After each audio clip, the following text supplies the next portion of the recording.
have 4 workshop goals today. Our first one is to place ourselves in today's ongoing communications revolution.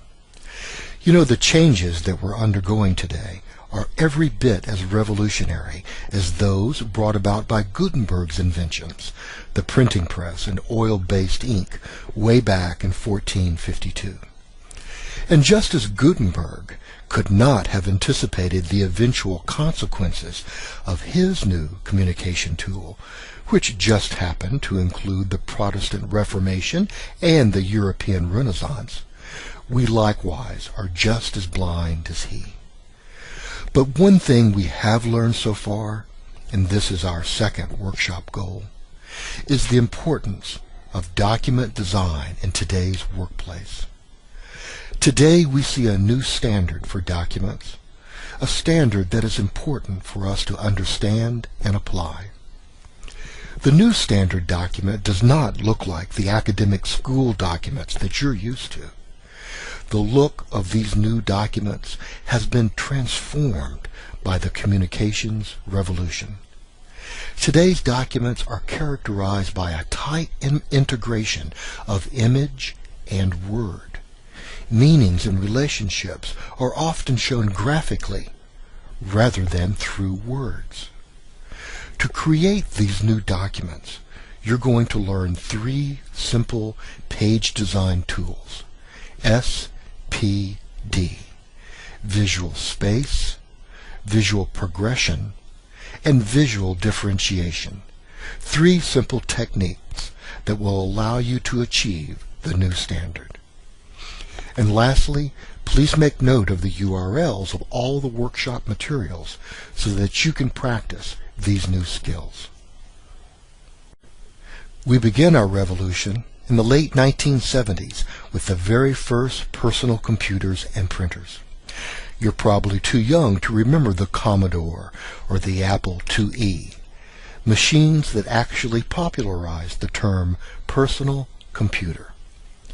These early home machines were made possible by the development of the microprocessor, the silicon chip that allowed computers to be transformed from room-sized behemoths to desktop and laptop PCs. One user, one computer. This was the dream of a college dropout named Bill Gates, and his dream came true. Today we call his company Microsoft, and we call him the richest man in the world. Together with the early printers and early word processors, for the first time the home user could style text, not just edit it. More important, these tools made revision something mechanically easy to do, and thus something everyone could do, not just professional writers and designers. Thus, the expectation of the print-ready document became mainstream. And in the 1980s comes the culture of now, which provides the business landscape our documents must inhabit today. This landscape was forever altered by the second fax machine. You know, one fax machine by itself is of no use, a mere curiosity. Like the telephone, it takes 2. And once there was a second fax machine, and a third, and 3 million, as happened in this stage, faxing soon became a way of life. And at the end of the decade, one of the most dominant features of today's business landscape, email, also became a way of life. Although email had been around since the 1960s, only in the 1980s did different email systems learn to talk to each other. And talk they did, with an estimated 10 billion email messages per day around the world. The effects? The speed of business. Gone is the 3-day buffer that used to be provided by the U.S. Mail. Gone is the 24-hour buffer provided by FedEx. With fax and email, document communication is as fast as you can type it. And the response you are expected to give? Immediate, of course. Fax and email have created the expectation for immediate written feedback.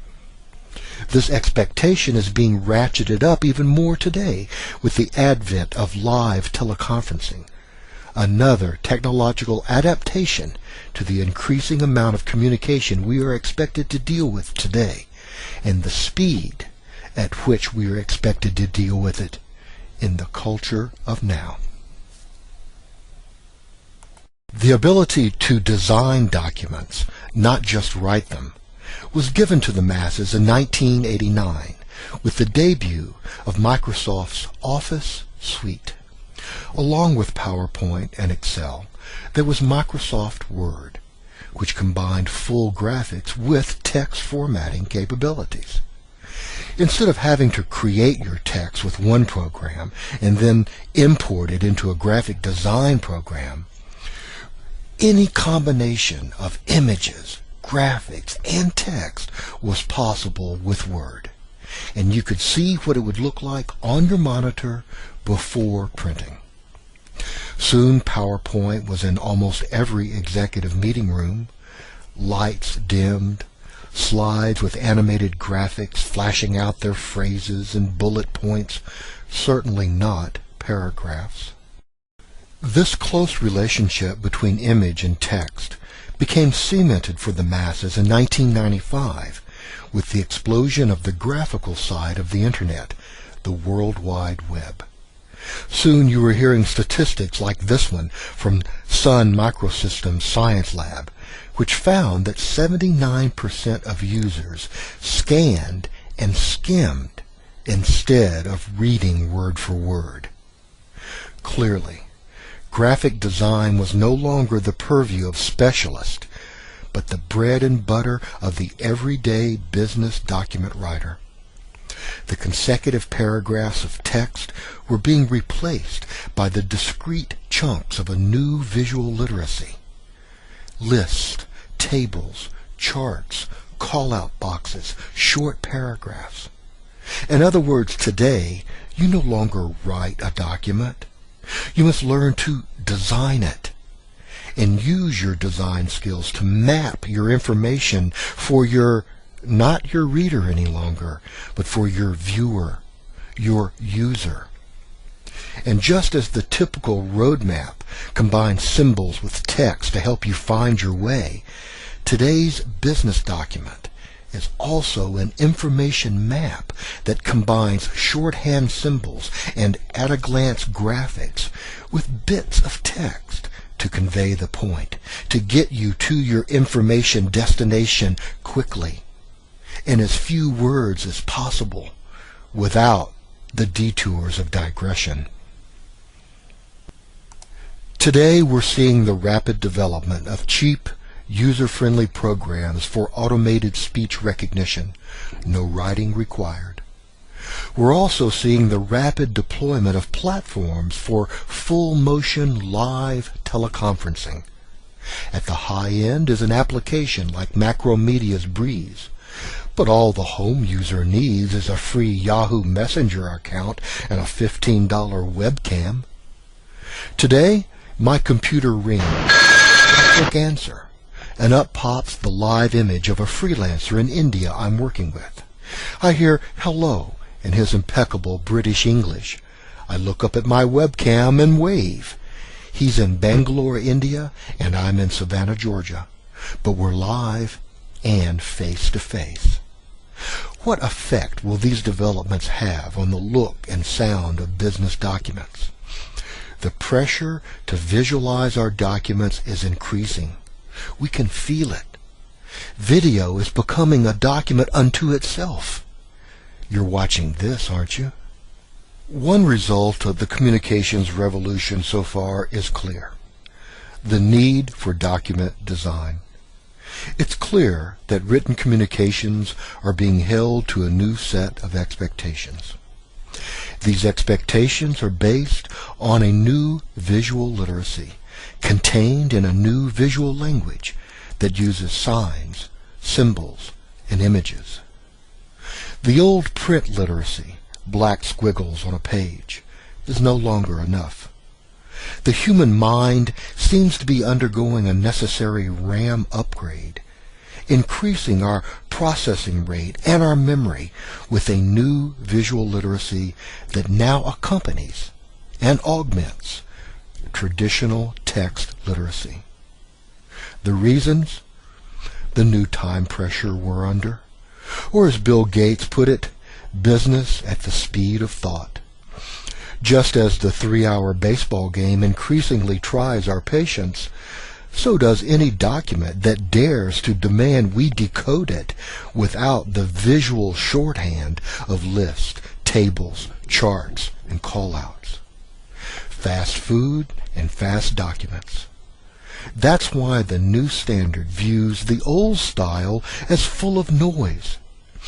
Those long patches of unbroken text, today they're not only irritating, they've also earned a place on the dreaded list of communication inhibitors. Today's communication textbooks define long, unbroken patches of text as an example of document noise, and put those texts in the category of communication inhibitors to be avoided by modern communicators. So, how do we meet these new expectations, demands, and standards? We do it with 3 simple tools. The first is visual space, the principle that the distance or white space between page elements signals their relationship. The closer they are to each other physically, the more related they are conceptually, and vice versa. The farther apart, the less related they are. Visual space is thus a chunking tool, dividing a text into smaller, meaningful parts. The second principle is visual progression. This is the use of alignment, also called indentation, to signal the relative relationship and importance of ideas to each other. Progression also means the use of symbols such as numbers 1, 2, 3, 4, bullets, and flags to indicate ideas in an order. Visual progression also means the use of headings, subheadings, and subtitles to also indicate the sequence and division of ideas. And the third principle is visual differentiation. This is the use of text formatting tools to alter type color, type weight such as bold-facing, to select different font families, and to use different point sizes in order to further segment chunks and to indicate their relative relationship.